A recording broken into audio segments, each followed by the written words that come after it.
انتقال. آج بھی وہ جنت المانا میں مدفون ہے. یہ ان کی اولاد ہے.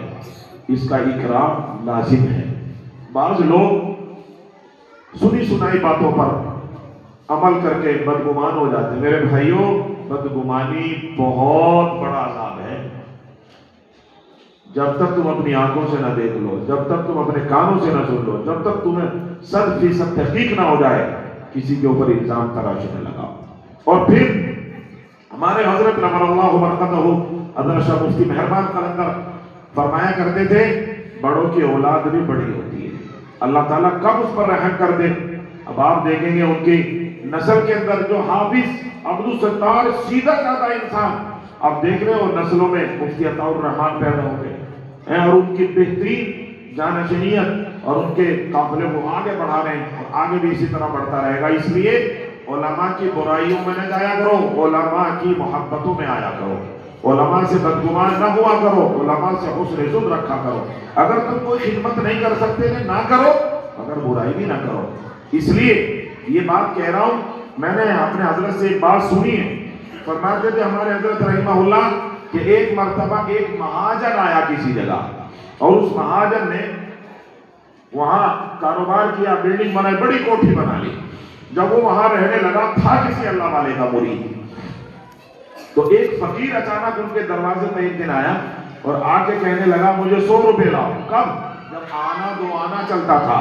کہا مجھے جلدی سے وہ لا کے دو، 100 روپے لا کے دو، اور نہیں تو میں تمہارے گاؤں کو پلٹ دوں گا. آپ نے سنا ہوگا نا، جیسے گجراور ہے، کھیڑا پلٹ گیا، گاؤں پلٹ گئے.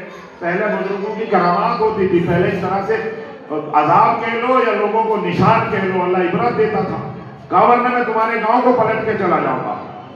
تو وہ گئے اندر، انہوں نے بڑے آدمی تھے، انہوں نے نواب صاحب سے ٹیلی گرام کرا، اپنے پیر کو پوچھا کہ حضرت ایسا ایسا ایک آدمی ہے، اور وہ کہہ رہا 100 روپے لے کے آؤ. 100 روپے کی رقم تو بہت ہوتی ہے، 100 روپے میں تو کئی لڑکیوں کی شادی ہو جاتی تھی. میرے دادا کی اتنی بڑی بیٹھک تھی، مجھے بتاتے تھے 27 روپے میں بنی ہوئی ہے پوری کی پوری بیٹھک. تو 100 روپے کی تو بڑی تعداد. کہا کہ حضرت نے مراقبہ کیا. اللہ والوں کی بات بھی الگ ہوتی ہے نا. آنکھ بند کری، مراقبہ کیا، اور مراقبہ کرنے کے بعد فرمایا نہ 50 روپے میں فیصلہ کر لو، 50 دے دو. تو وہ باہر آئے، انہوں نے کہا بھائی 50 روپے لے لو. تو اس نے کہا میں 100 روپے مانگے، میں کوئی فقیر نظر آ رہا ہوں، 100 روپے دیتے ہو تو دو، ورنہ میں جا رہا ہوں، میرے پاس اتنا ٹائم ہے. اس کا چہرہ لال ہو گیا.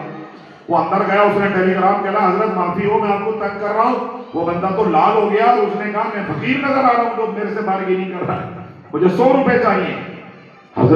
حضرت نے کہا 20 اور بڑھا دو مراقبہ کرنے کے بعد. پھر وہ تیسری مرتبہ آیا تو اس نے کہا 100 روپے دینے ہیں یا میں چلا جاؤں. بس وہ واپس ہٹنے لگے، وہ اس کو پکڑ گیا. وہ اندر جا کے پھر اس نے کہا حضرت وہ تو واپس ہونے لگے تھے، ناراض ہو کے جانے لگے تھے، اور میرے اندر بے چینی بڑھ گئی. حضرت اس فقیر کا کیا کروں؟ حضرت نے مراقبہ کیا. پیر صاحب نے فرمایا جلدی دے دو. بس انہوں نے جھٹ 100 روپے لا کے دے دیے مہاجن نے. وہ 100 روپے دیا اور وہ گیا، تھوڑی دور جا کے غائب ہو گیا. جب یہ مہاجن اپنے پیر و مرشد کے پاس گیا تو پوچھا حضرت وہ اس دن کا معاملہ کیا تھا؟ پہلی مرتبہ پوچھا تو آپ نے منع کر دیا. دوسری مرتبہ پوچھا، آپ نے کہا 50% دے دو.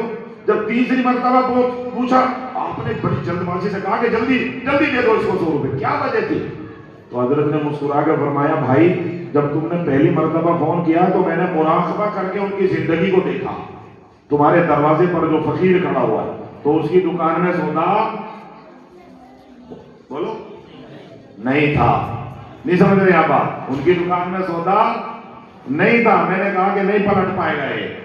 لیکن جب میں نے آپ نے دوبارہ کہا، میں نے ان کی دکان ان کو دوبارہ چیک کری کہ یہ ایسا نہیں ہے، تو ہو سکتا ہے اس کا باپ ایسا ہو. چل یہ نہیں ہے مگر ہو سکتا ہے اس کا باپ کی دکان میں سودا ہو. تو اس کے باپ کی دکان میں سودا بولو نا بھائی. نہیں سمجھ آ رہی بات؟ تو میں نے کہا بھائی 50% دے دو. لیکن تم نے کہا کہ وہ لیتا نہیں ہے. پھر میں نے مراقبہ کیا تیسری مرتبہ کہ یہ واقعی گاؤں پلٹنے کی طاقت اور روحانی ایسی پاور اس کے پاس ہے کہ نہیں ہے کہ گاؤں پلٹ کے چلا جائے گا. اس میں نہیں ہے، اس کے باپ میں بھی اتنی نہیں ہے. میں نے سوچا اس کے دادا کو چیک کرو. میں نے روحانی مراقبے میں اس کے دادا کو چیک کیا تو اس کا دادا کی دکان میں سودا بولو نا بھائی تھا، تو اس کا دادا کی روحانی برکت سے اللہ تعالیٰ اتنی پاور ہے کہ پلٹ دے گا. تو بھائی اس کا دادا، بولو نا بھائی، اس کے دادا کی دکان میں سودا تھا، اس لیے بھائی ابھی مرا نہیں ہے. ہاں آگے عطاء الرحمان کو کہو چوتھی نسل ہو جائے گی، کرام تو ان کا بھی لازم ہے، مگر سودا تھوڑا کمزور ہو جائے گا شاید، لیکن یہ سنبھال لے گا، کمزور ہونے نہیں دے گا. حافظ عبدالستار کی جگہ ہماری دعائیں آرزو اور تمنا ہیں کے ساتھ کہ یہ حافظ عبدالستار صاحب کی جو روحانی دکان تھی، اللہ اس دکان کو جس سے لوگ سودا لے کے جاتے تھے، اس دکان پہ مکمل ان کو جو ہے برتری، الوہیت اور افضلیت عطا فرمائے.